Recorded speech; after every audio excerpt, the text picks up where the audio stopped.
ప్రియులారా, బాగున్నారా? దేవుని వాక్యమును క్రమంగా చదువుచున్నారా? ప్రార్థించుచున్నారా?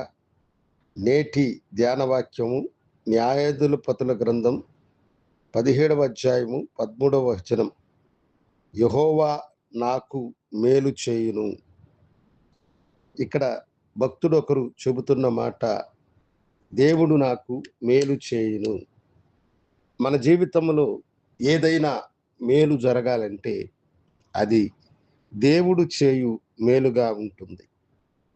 చాలాసార్లు మనము మనుషుల యొక్క వేషానికి లోనై కీడు చేయువారు మన చుట్టూ ఉన్నప్పుడు మనము వేదన పడుతుంటాం, బాధపడుతూ ఉంటాం. అయ్యో, నాకు మేలు ఎప్పుడు జరుగుతుంది అని. దేవుడు ఈ దినము నీతో చెబుతున్న మాట, నేను నీకు మేలు చేసేదను. ఆయన మనకు మేలు చేయువాడు. మేలు చేయు గొప్ప దేవుడు. ఎట్టి కాలములోనైనను సరే, ఎలాంటి పరిస్థితిలోనైనా మేలు చేయగలిగిన గొప్ప దేవుడు ఆయన. నీ జీవితమంతా దేవుని మేలు నిన్ను వెంబడించును.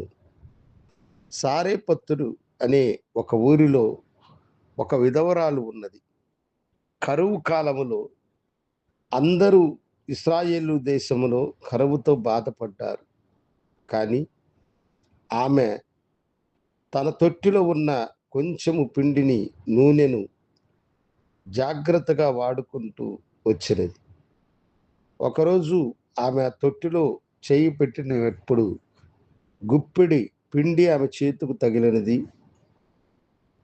నూనె బుడ్డిలో కొన్ని చుక్కలు నూనె మాత్రమే ఉన్నవి. ఆమె తన మనస్సులో అనుకున్నది, ఇదే నా చివరి భోజనము, నా కుమారునికి కూడా ఇదే చివరి భోజనము. దీనితో అప్పము చేసుకొని మేము తిని మా తనువును చాలించాలి అని ఆమె అనుకున్నది.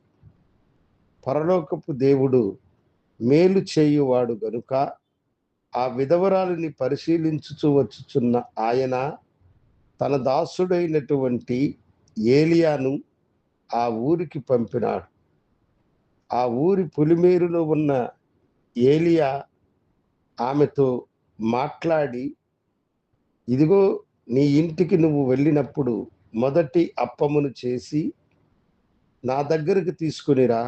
పరలోకపు దేవుడు చెబుతున్నాడు, కరువు కాలము తీరేంత వరకు నీ తొట్టెలో పిండైనను నీ బుడ్డెలో నూనెైనను అయిపోదు అని చెప్పాడు. సమర్పణ కలిగిన ఆ తల్లి వెళ్ళి మొదటి అప్పమును తీసుకుని వచ్చి దైవజనుని చేతికి ఇవ్వగా దైవజనుడు దానిని భుజించాడు.